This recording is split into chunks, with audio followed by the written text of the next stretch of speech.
start this podcast. Okay, that's fine. You ready? Sure, go ahead. All right. Welcome, folks, to this episode of Folks Unfettered. We are your host. You are sitting, We. we are, right, Doc? We are. We are. You are sitting with Dr. Pat Boulong and Gene Folks, and we are excited about bringing this episode of Folks Unfettered to you. We've made a change in our when we're going to release our episode, which we're going to be coming to you now Thursdays at 10 a.m. Due to some scheduling machinations. Dr. Pat and I have joined our schedule as such that instead of Wednesdays at 10 a.m., you will now be seeing us Thursdays at 10 a.m. on our YouTube channel, and then you'll also be catching us on our regularly scheduled podcast streaming on Spotify, Apple, Google, everywhere. Coming to your regularly scheduled time that we've been doing for the last 2 or 3 years. So welcome, Dr. Pat. We've been on for a while, working through some Today video, is it. so hopefully they'll clean me up. I don't have jaundice. The lighting. So you're so worried about looking yellow. I think people are more interested in what you have to say Right, than right, right. and so that's important. And today's been a day full of electronic glitches. And so it's just like we're just rolling with the flow here. And it's like it's so important, that we go through our lives and we develop discipline. And Right, it's so important to know that when it doesn't happen, and developing the discipline because they're like, you're ready, you're on fire, you're ready to go. right, And then, right, everything goes to hell in a handbasket. right. You have to be able to, jockey out of that and step into being resilient, right? And being Mhm, resourceful. mhm. And sometimes stuff just happens and you got to give it up. Which Right. goes right into the topic that you and I talked about today, right, Doc? Yeah. So it goes right into persistence. Why don't you go ahead and give the audience our title for today and the conversation we're going to talk about as you and I were experiencing this off camera, and you said to me, "Oh, you just proved." Well, Yeah, it's because, because like we're so dedicated here to giving you the best. And it's just like, so we can't, expect you to give us your best unless we're giving it also. It's a two-way street. And so that piece of the puzzle, when you were, he was frantically trying to figure out how to put the lights in the right place and have them celebrate that perfectionist part of it, is in a key point because when you have that, it appears that that is detrimental. Let me see. I have it. I wrote it down when I said that to yeah, you. It's a danger of being overzealous disciplined because it leads to perfectionism, burnout, and rigidity. And he would not give it up. right, He was right, good. He was going to do it no matter what right, the light said. He was going to slack and look this way. There was no way to position himself. But you got to give, a round of applause to Gene because he was not going to give up until he was successful. and that's just because And Dr. Pat, you look so great on camera. So I actually was trying to look like a normal human being, well, and you could just wear a wig, and put lipstick on. oh, I know.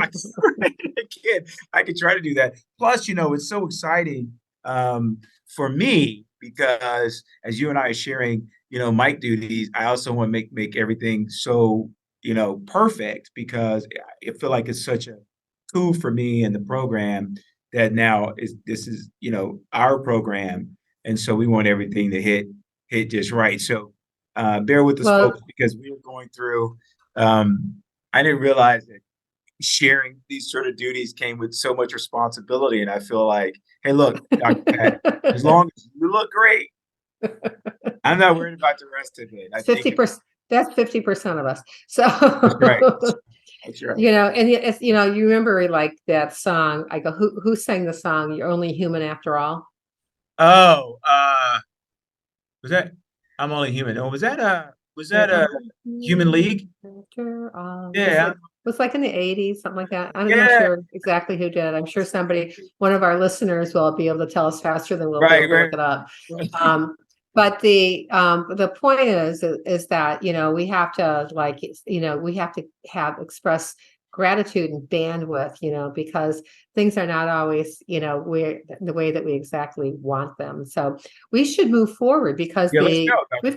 Pat. we have things that, it's like, how do you get out of that? I mean, Right, it's like right. now that we know that we were like overcome by and overwhelmed with perfectionism, burnout, because we didn't want to get burned out by this, but it was burning us out because we couldn't fix it, Mhm. or one of us couldn't. That And would that would right, right, right. you know, I'm blessed and with you know, and producing like duties today. So what it does is well, here. well, and having the flexibility, to Right. go back and look at like, what would cultivate, the positive side of discipline, right? And so the top three things that I think we should focus on are achieving goals and productivity and efficiency and resilience and consistency. Especially in this day and time where things are drastically changing, some days within 24 hours. You like, Right. all of a sudden, whatever you're listening to on the news or whatever, you're waking up to like, what happened? you Right. know, Right. that kind of Right. feeling, and you're thinking, it just doesn't always make sense. So you have to be able to be flexible. You have to be adaptable. You have to, like, in achieving your goals, you have to say, how can I achieve my goals in less time, right? We're saying that, like, that would be a good title for today. How to achieve your goals in less time by not being overzealous discipline, and being more positive discipline, so that because then, and also making goals that are achievable, Mm-hmm. because a lot of times we put standards that are so heavy on us that Right. instead of being that fun, because you Right. should like do good, have Right. fun, and thrive, because Right. what's the Right. purpose of life if you're not having fun and doing it? That's And true. that, right? It's interesting. Right. It's interesting because in your first point, where you and I were preparing, because I don't think people really realize that you and I really were preparing for about an hour. And what was really interesting was how I was feeling based on, getting caught up in. That's why I think people say that they're perfectionists. I don't think that that's a character trait as much as it is a character flaw, because at some point you have to be able to switch gears. And what I felt when I was trying to get my screen just right prior to going into post edit to try to clean some things up was I started feeling stressed out. My body started responding in a way that was negative to the stress, because I know you and I were really, like to keep ourselves and our guests on a schedule to bring the content out. Plus, the content that we had talked about last week was of vital importance. And so here we are experiencing it, which I think is one great thing about the program. The fact of the matter is that we're actually can talk to this in real time to say that this is what was happening, even in producing, this program. And so I know.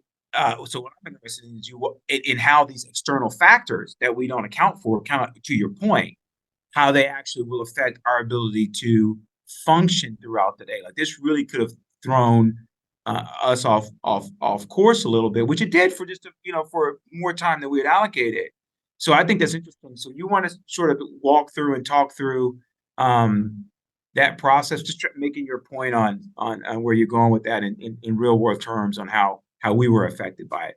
Mainly me, as I sit here looking like I have jaundice, but okay. Well, if I was going to coach you, I would ask you how you thought like doing what you did, because you were so obsessed with the lighting that it took time, valuable time away. And it was also a distractor. And so many people have distractors every day in their life, Mhm. so they start going out, and it's like, and then the shiny object is over here and you go that way, Right, the shiny right, object over here. And at the end of the right, day, you got absolutely nothing done. right. That's correct. So, Right, when you're looking for ways that you can be more productive, like, and things that people need is like sometimes they use time blocking for actually scheduling. So and most time, pieces like for that, like time blocking. And I think there's one called Eat the Frog or something like that. They're mhm, all about the same thing. They're just right, calling it something different. It's always right, about what's your priority.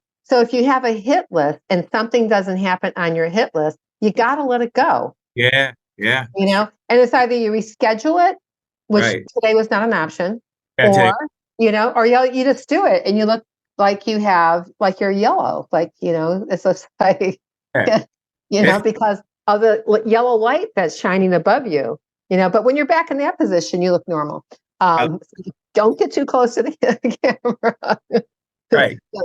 Don't scare us. So I think that it's important to realize that, like, when a glitch happens, to admit the glitch and just keep moving forward.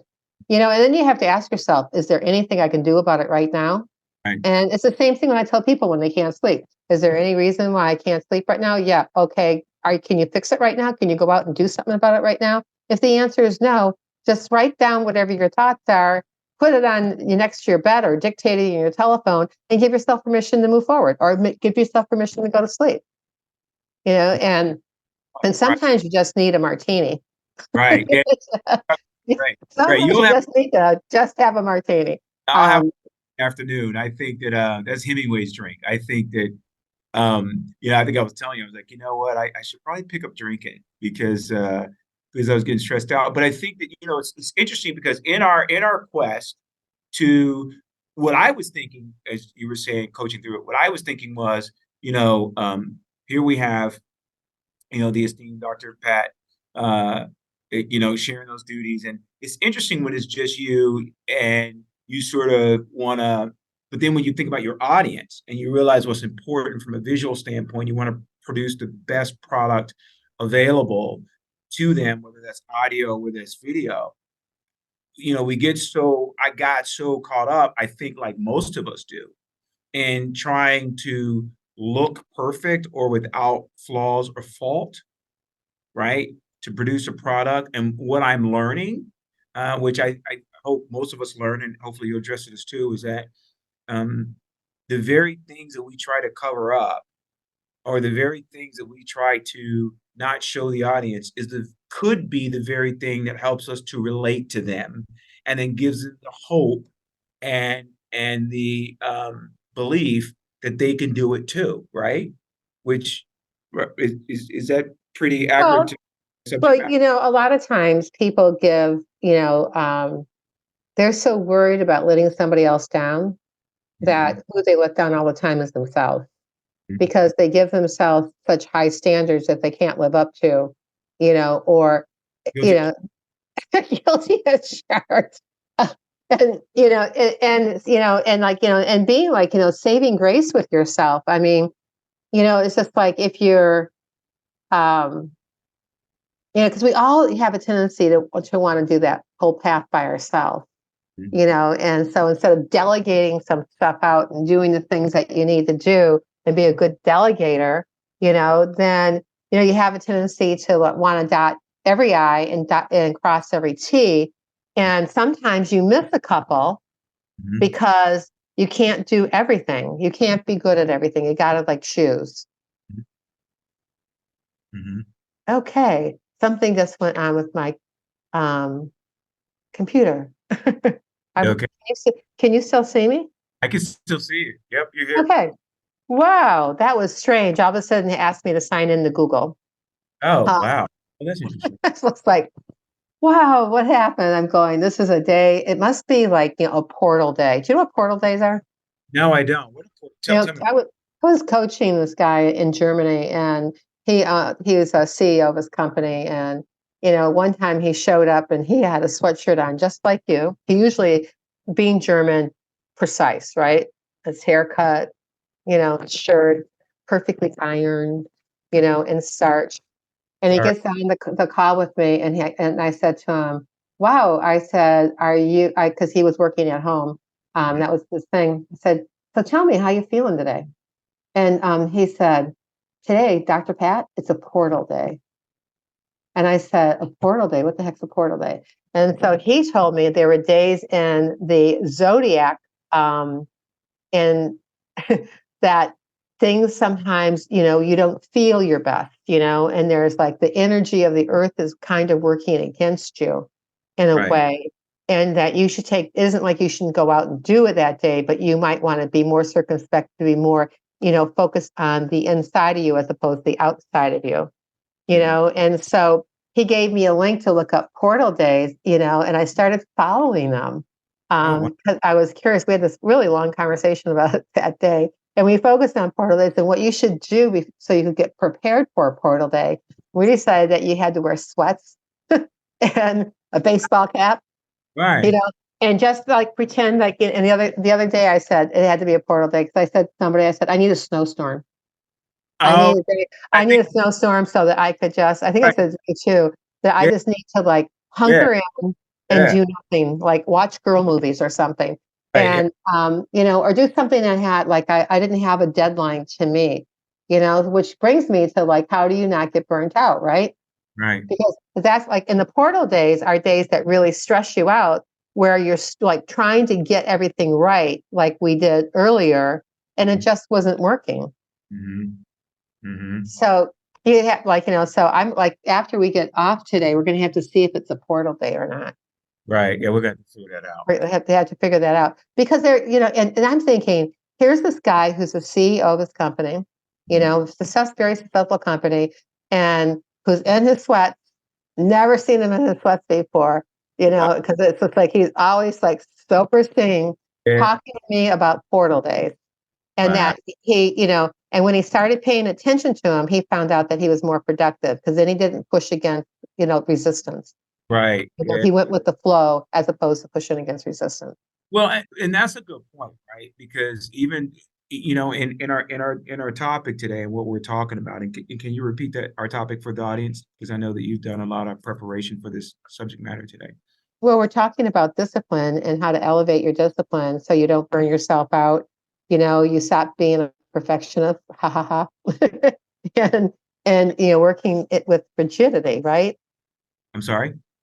And working, so you don't get too rigid, that you're going with the Right. flow, maybe meditating, maybe breathing, defers stress, Hmm. so a lot of people, and like, how like some lines never work. I told this group I was speaking with earlier today Right. about, asked them if everybody there knew how to breathe. I go, you can respond. And there's dead silence.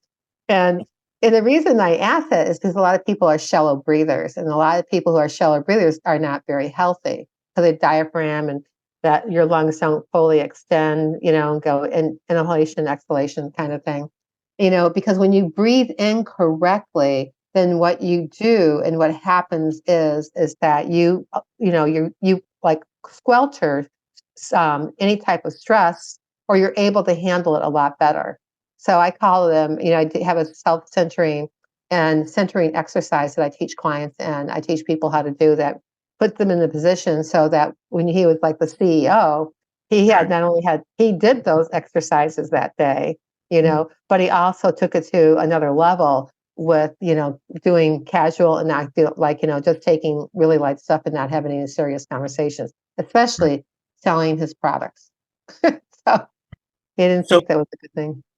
you bring up an interesting point because the importance of breathing. I know that a lot of times when you're looking at any type of physical activity, whether that's working out, especially in martial arts, especially in the martial arts, whether it's Tai Chi or Qigong or some of the other Eastern and Western arts, breathing becomes very important because it sort of controls that sort of flow with Qi.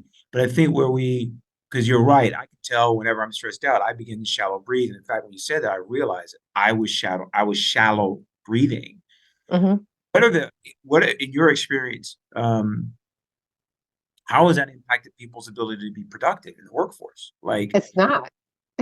It's not right. productive because when they make bad decisions, Mhm.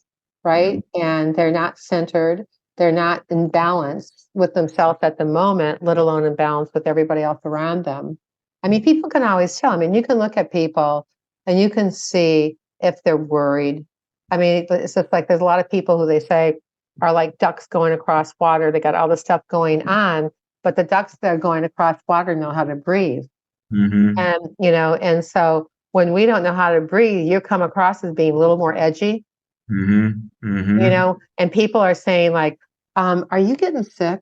Hmm. If they don't know how to act, they don't have to tell you like, wow, you're being really intense right now and I can't handle you. True. um, that type of thing. So, the breathing is like pretty essential. I mean, think about it. I'm not going to go sidetrack here for a second.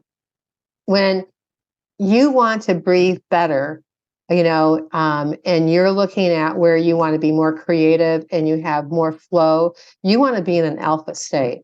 Right. So alpha, there's theta, there's beta, and there's delta. Delta is when you're sleeping, beta is when you're awake.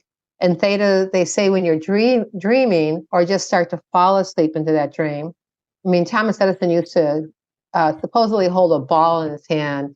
And so when he started to just fall asleep, it would fall out of his hand and it would hit this pan and then wake him up. But that's where he got most of his innovation.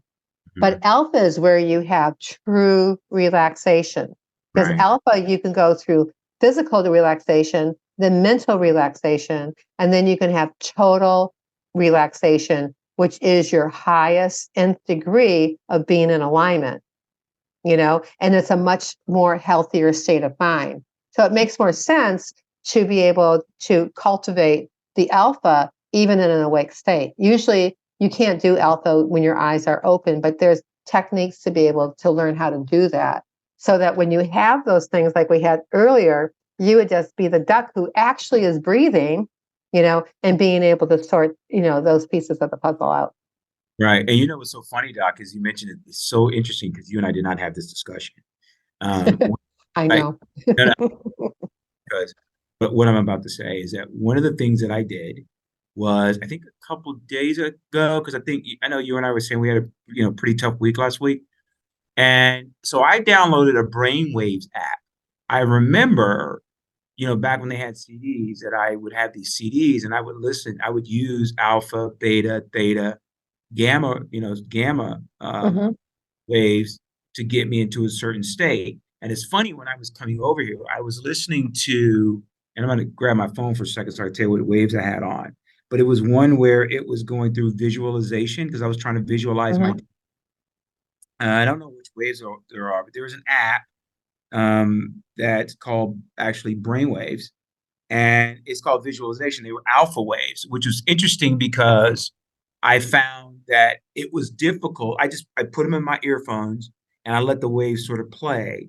When really visualization does sort of require you to Well, have a picture in mind on what you want to, what you're trying to get uh-huh. accomplished. It was difficult to concentrate on visualization because I was in motion, I was moving, and so my brain wasn't really connecting. But at night, I'll use those waves to sort of relax me, bring me to a place. Or if I'm reading a book, I'll use ones that focus on that really are called focus, and those waves, or you can tweak them how you want to, but those waves are doing that. And so it's interesting you brought that up because we didn't discuss that. But I Mm. knew that I went back to integrating those, using those waves in my life, and you can feel it. There's something that happens, right, physically whenever I use those waves. And so you make a very good point. There's Well, one. something's interesting, like when, I taught a lot of sleep summits and I spoke on sleep quite frequently. And when, I speak to sleep and productivity, and is that, you only really need 7 to 8 hours, 7 hours a night sleep, and then when you're a baby, you need more sleep because you're growing and your body's got to restore, repair, and vitalize so you can hit the ground running. But when you're going to go to sleep, I have this new watch, which you can see, Yep, I saw. and it measures steps. And but I really like about it is that it measures my sleep. So Mhm. I'm looking at how much deep sleep I'm getting, See you that? know. Uh-huh. So I see we're twins, kind of. Okay. Um, and so I can see how much deep sleep I'm getting. But where you rest, repair, revitalize, detox your brain is Mhm. in phase 3 and phase 4 of sleep, because then you go into REM. So you first have phase 1 and phase 2 when you're falling asleep and you're kind of like going like, oh, it's the when you're aware of still being awake, but you're still really close to going to sleep, your body's almost in a certain position for that. And when you close your eyes, even with your eyes closed, you increase alpha for your body from in the alpha state for your body. So when when you're going to go to sleep and you're listening to that. So if you're listening to binaural beats for alpha or for gamma or for beta or for theta, the most creative two are the alpha and the theta. And so the alpha is like, it's peaceful, it's peace of mind. And it is, it's your most restful. It's, it carries you through what I said before, physical and then mental relaxation. And then it walks you into total relaxation. I've used like meditation. I was in Fort Lee on the way driving back from upstate New York, and I had a meeting with this guy. And we decided to do it in the park to meet. And so he was doing Qigong, and I said, I just got to close my eyes for 21 minutes. Right. And so the 21-minute self-centering exercise that I do, there's a piece in it that, like, no matter what's going on, you don't care. The noises on mental relaxation actually aid you to mentally relax even more. And Oh, but yeah. there's a piece in that when you project yourself to your ideal location, something that's peaceful for you, that you kind of stop talking for about 30 seconds to 45 seconds. And Right. in your brain, it registers that as like an hour a nap or an hour sleep Oh, interesting. extra. And you wake up much more refreshed, restored, revitalized, ready to hit the ground, and mentally prepared, Right. for that piece of the puzzle. And then, My mother would you know, say, relate, relax, relate, release. She would, yep. you want to relax, you want to relate to whatever that is, and you want to release it. Mhm. If it's Your and so, mother was a smart woman, and t-shirt, Dr. Pat. we should make that T-shirt. Folks Relax, Unfeathered, exactly. or, Relax. That's right. Yeah. and just say, "Be the phoenix." Right. Right. But Right. interesting as you bring this about, especially when we talk about discipline, Doc, for our audience, which is why you really took the lead on this topic because it fits into what we're trying to do for not only for the people that we're coaching, not only some of the speaking engagements that you're involved in and we're going to be involved in, but it really what I am getting from this, and I'm not sure if you the audience are getting this as well. I hope you are. Is it really helps with energy management? Meaning sometimes people will go and they'll get really stressed out at work because we're breathing shallowly, right?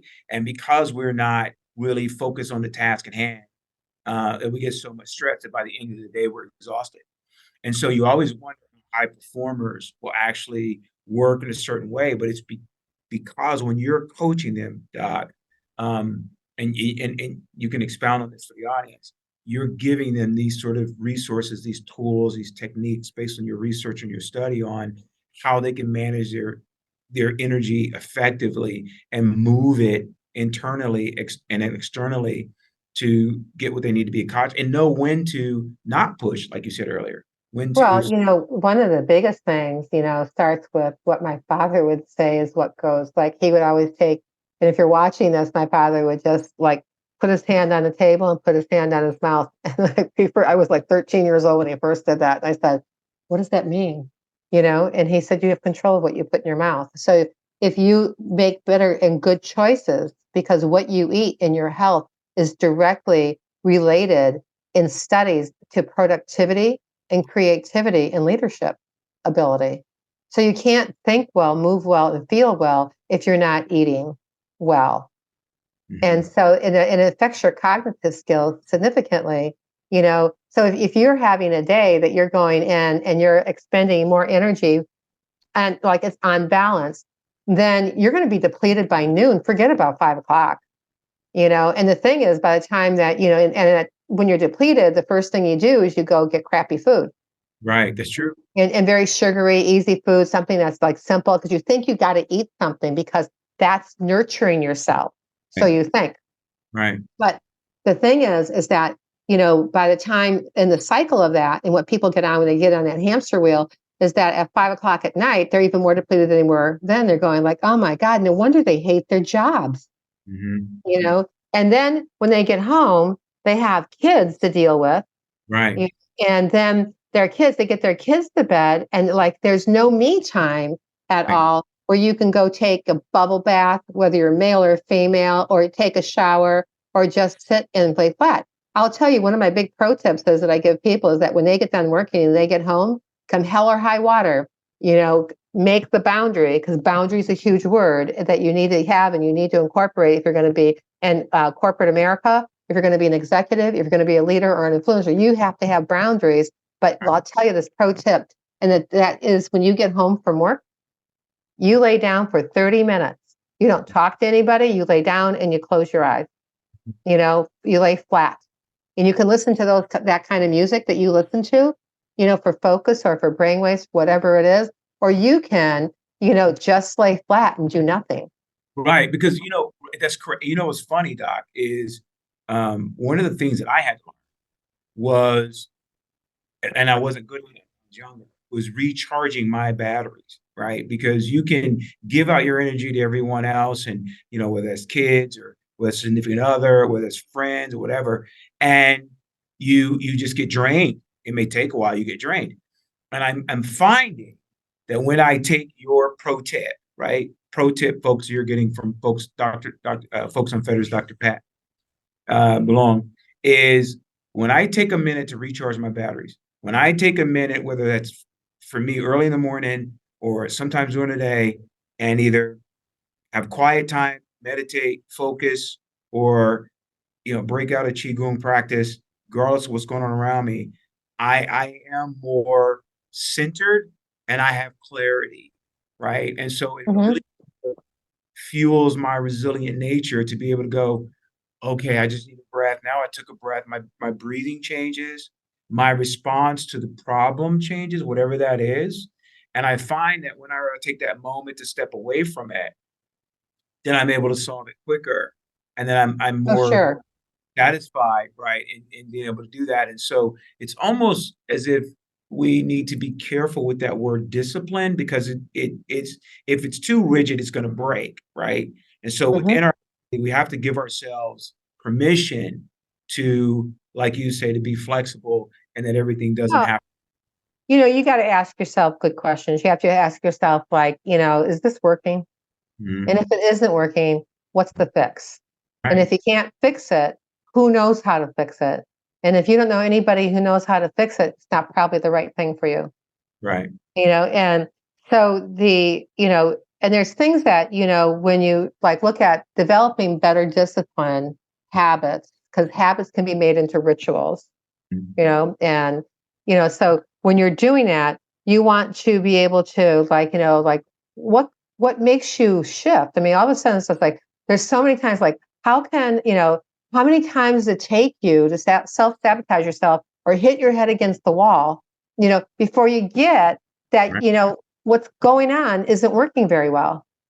right, So it's an important feature, and being able to think better, because when you don't have command of your thoughts, then you undo anything that you do for your health, from any type of inflammation or chronic stress that you have or disease processes. It only makes it worse.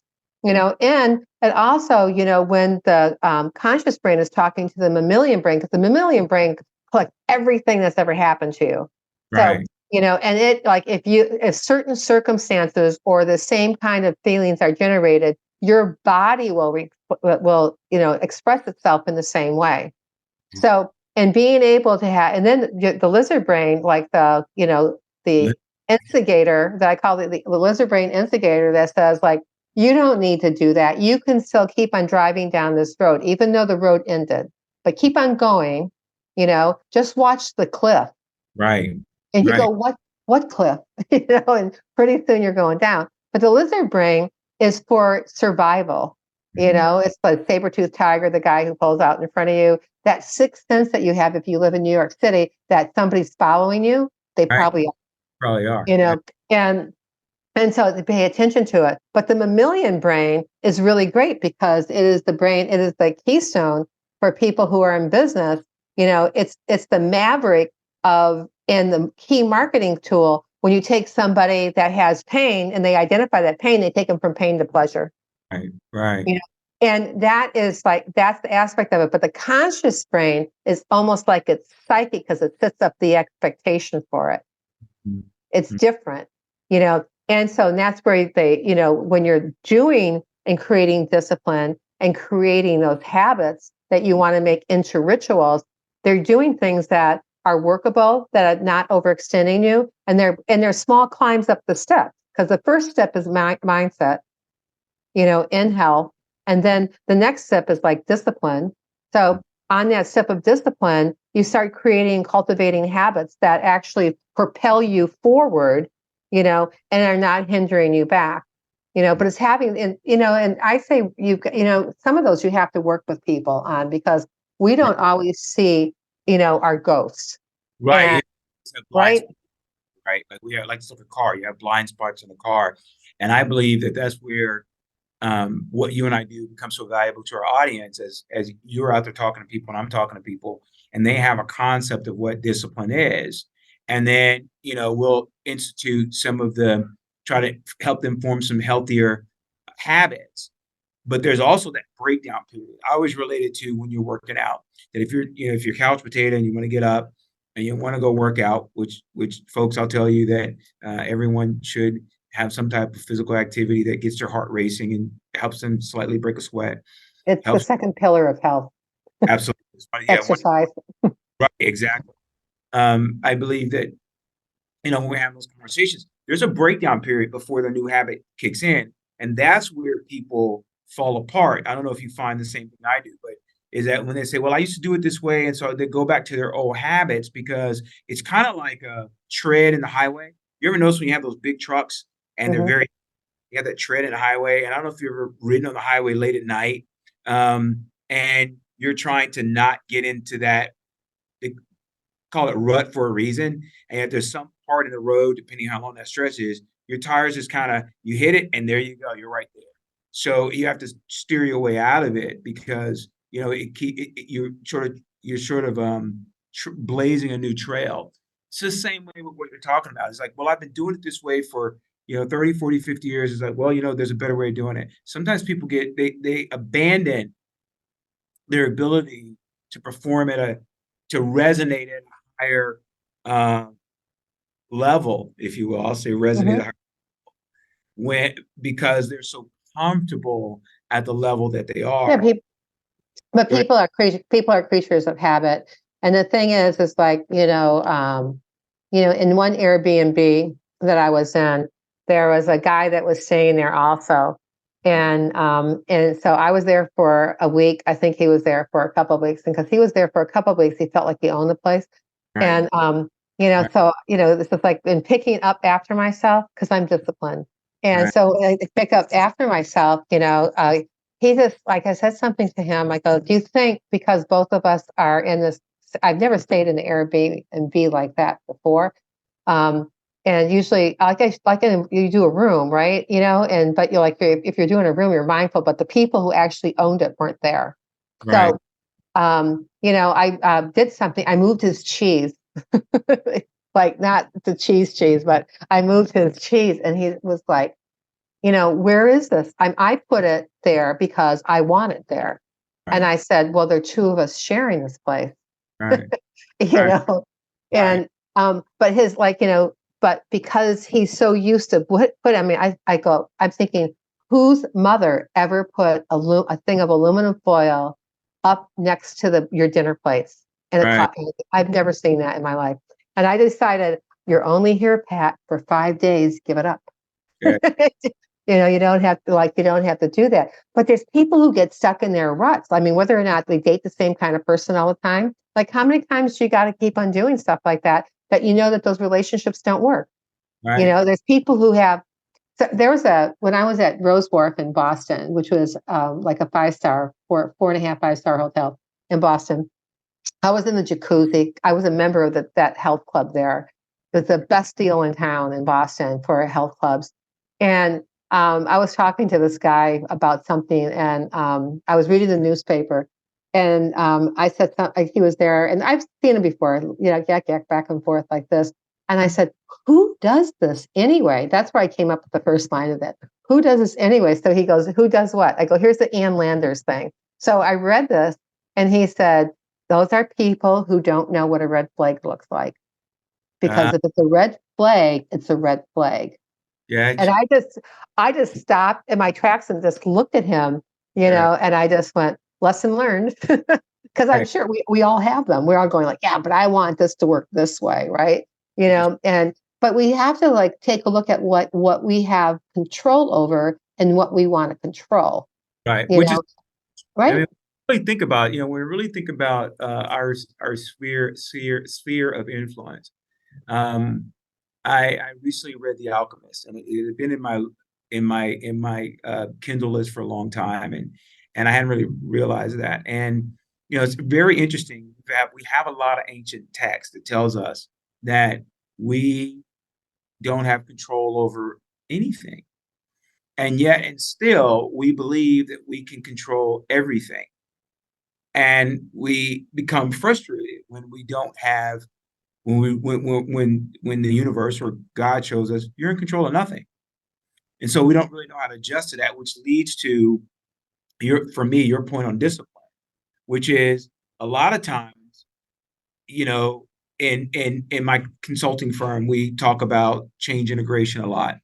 And Mhm. when you have organizations that are used to doing things a certain way, change is not the most welcome conversation to have with the CEO of a company that, hey, you're going to need some change some stuff to be productive and profitable. And in that, you may see a dip, right? But once we apply this strategy properly, you're going to be able to gather more customers, make more changes.